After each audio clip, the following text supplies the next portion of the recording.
سامعین، ساہیوال کے ایک گاؤں میں جہاں زندگی کی مشکلات اور معاشرتی رسم و رواج لوگوں کو جکڑے رکھتے تھے، ایک خوبصورت حافظہ لڑکی رہتی تھی جس کا نام زینب تھا۔ زینب اپنی خوبصورتی اور نیک مزاج کی وجہ سے پورے گاؤں میں مشہور تھی۔ وہ بچپن سے ہی نیک دل اور سمجھدار لڑکی تھی۔ اس نے چھوٹی سی عمر میں قرآن پاک حفظ کر لیا تھا۔ وہ بچوں کو قرآن پاک پڑھاتی تھی، اور جب کسی محلے میں فوتگی ہو جاتی تو وہ اکثر لوگوں کے گھروں میں جا کر نعتیں وغیرہ بھی پڑھتی تھی، جس سے لوگ بہت خوش ہوتے تھے۔ اکثر عورتیں اس کو اپنی بہو بنانا چاہتی تھی، مگر قسمت کو کچھ اور ہی منظور تھا۔ ایک دن زینب کا رشتہ دیکھنے شہر سے کچھ لوگ آئے۔ دکھنے میں وہ بہت اچھے خاندان کے لوگ تھے، لیکن زینب کی قسمت کہ جدھر اس کی شادی ہونی تھی، گاؤں میں اتنے اچھے رشتے ہونے کے باوجود بھی اس کی شادی شہر میں ہو گئی۔ شادی کے بعد پتہ چلا کہ وہ لوگ تو غریب ہیں اور ان کا گزر بسر بھی مشکل سے ہوتا ہے۔ صرف یہی نہیں بلکہ اس کا شوہر سلیم، وہ بھی بڑا سخت دل اور ظالم ہے۔ وہ زینب پہ اکثر ہاتھ اٹھاتا تھا۔ اس بات کا کسی کو بھی علم نہیں تھا کہ زینب اپنے سسرال میں اتنا مشکل وقت گزار رہی ہے اور شوہر کا ظلم برداشت کر رہی ہے۔ سامعین، جب زینب کی شادی سلیم سے ہوئی تو اس نے سوچا کہ وہ اپنے شوہر کے ساتھ خوشحال زندگی گزارے گی، مگر جلد ہی اسے سلیم کی سخت گیری اور مار پیٹ کا سامنا کرنا پڑا۔ سلیم، جو غریبی اور مشکلات کی وجہ سے ہمیشہ غصے میں رہتا تھا، زینب کو معمولی باتوں پر مارنے پیٹنے لگا۔ زینب، جو حافظہ ہونے کی وجہ سے اپنے دین اور صبر کو مضبوطی سے پکڑے ہوئی تھی، سب کچھ برداشت کرتی رہی۔ زینب بیچاری اکیلے ہی تکیے کے نیچے منہ دے کے رو لیتی، مگر اس نے کبھی بھی اپنے والدین سے شکوہ نہ کیا کہ اس کے ماں باپ نے بغیر دیکھے اور سوچے سمجھے اس کی شادی کیسی جگہ کر دی، جبکہ اس کو بچپن سے ہی اچھے رشتے آتے تھے۔ شادی کے کچھ مہینوں بعد زینب نے اپنے خاوند سے کہا کہ اس کا اپنے ماں باپ سے ملنے کا دل کر رہا ہے۔ زینب کے شوہر نے بامشکل اس کو ماں باپ سے ملنے پر رضامندی ظاہر کی اور اس کو لے کے اس کے والدین کے پاس ملوانے لے آیا۔ محلے والوں کو بھی پتہ چل گیا کہ زینب اپنے ماں باپ کو ملنے آئی ہے، تو ہمسایوں کی عورتیں بھی زینب کو ملنے آ گئیں۔ حال احوال پوچھا۔ زینب کی دوست شہلا، جو اس کی بچپن کی دوست تھی، اس کو بھی پتہ چل گیا کہ زینب میکے آئی ہے۔ وہ بھی زینب کو ملنے گھر آ گئی۔ شام کو جب زینب کا شوہر باہر گھومنے پھرنے گیا تو زینب اور شہلا کمرے میں ایک ساتھ بیٹھ گئے۔ زینب کے چہرے پر اداسی صاف نظر آ رہی تھی۔ آخر شہلا نے پوچھ ہی لیا کہ زینب کیا حال ہے؟ شوہر کیسا ہے؟ یہ سننا تھا کہ زینب رونے لگی۔ اس نے اپنی دوست شہلا کو سارا واقعہ بتایا جو کچھ شادی کے بعد اس کے ساتھ ہوا۔ شہلا کو بہت دلی دکھ ہوا، وہ بھی رونے لگی۔ اس کی آنکھوں میں بھی آنسو آ گئے کہ یہ قسمت کا دروازہ اس کی دوست کو کدھر لے آیا تھا، جبکہ اس کی دوست ہے بھی نیک تھی۔ زینب کی سہیلی شہلا کو جب زینب کی مشکلات کا علم ہوا تو اس نے زینب کی مدد کرنے کا ارادہ کیا۔ شہلا نے زینب کو حوصلہ دیا۔ شہلا کے ذہن میں بہت سے خیالات آ رہے تھے کہ اس کے شوہر کو کیسے ٹھیک کیا جائے، کیسے سمجھایا جائے کہ اس کا شوہر راہ راست پر آ جائے۔ اس کے ذہن میں کافی خیالات چل رہے تھے۔ اچانک شہلا کے ذہن میں ایک آئیڈیا آیا اور اس نے زینب سے کہا کہ وہ اپنی ساس بی بی عائشہ سے بات کرے جو سلیم کو نیکی کی راہ دکھا سکتی ہیں۔ زینب نے شہلا کی بات مانی اور اپنی ساس بی بی عائشہ سے بات کرنے کا ارادہ کیا۔ زینب جب واپس اپنے سسرال آ گئی تو ایک دن جب اس کا شوہر کام پہ گیا ہوا تھا تو اس نے موقع دیکھا اور بی بی عائشہ کے پاس جا بیٹھی۔ زینب نے ہمت کر کے بی بی عائشہ کو اپنے دل کا حال سنایا۔ بی بی عائشہ، جو ایک سمجھدار اور نیک دل عورت تھیں، زینب کی بات سن کر بہت دکھی ہوئیں۔ انہوں نے اپنے بیٹے کو سمجھانے کا فیصلہ کیا۔ بی بی عائشہ نے سلیم کو بلایا اور اسے نرمی اور محبت سے سمجھایا کہ زینب کو مارنے پیٹنے سے کچھ حاصل نہیں ہوگا، بلکہ اس سے ان کی زندگی زیادہ مشکل ہو جائے گی۔ دوسری طرف شام ہوئی تو اتفاقاً سلیم کا دوست نوید بھی اپنی بیوی کے ساتھ اس کو ملنے گھر آ گیا۔ چونکہ سلیم کے اپنے دوست نوید کے ساتھ گہرے تعلقات تھے، لہٰذا بی بی عائشہ نے نوید سے بھی سلیم کے معاملات کا ذکر کیا اور نوید سے اصرار کیا کہ وہ سلیم کو سمجھائے۔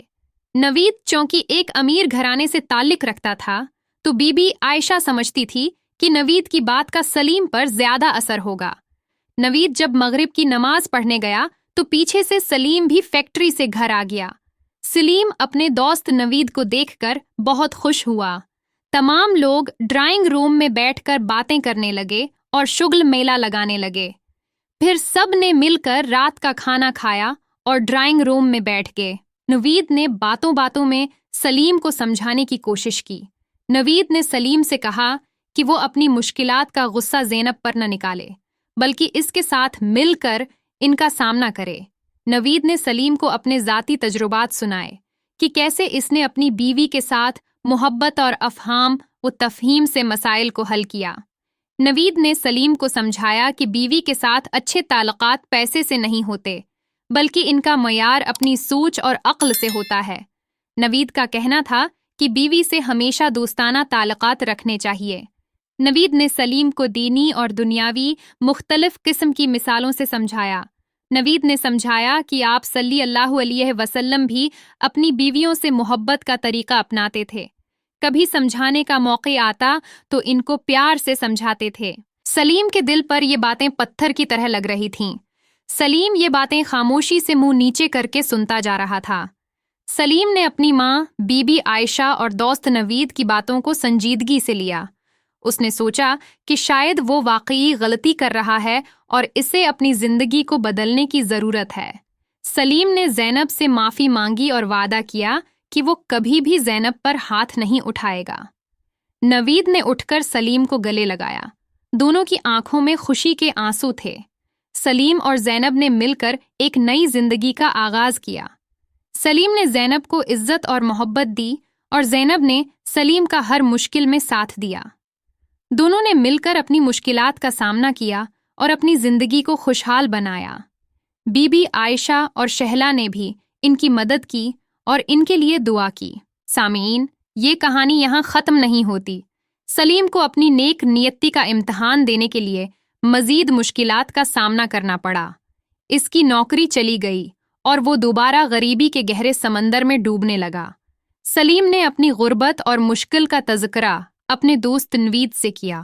یہ سننے کے بعد نوید نے سلیم کو اپنے پاس کام پر بلا لیا۔ سلیم نے اپنے دوست نوید کے ساتھ مل کر مختلف کام کرنے کی کوشش کی، مگر کامیابی نہیں ملی۔ سلیم کو احساس ہوا کہ اسے مزید محنت کرنی ہوگی۔ دوسری طرف سلیم اور زینب کے گھر اللہ تعالیٰ نے ایک ننھے مہمان کو بھیج دیا۔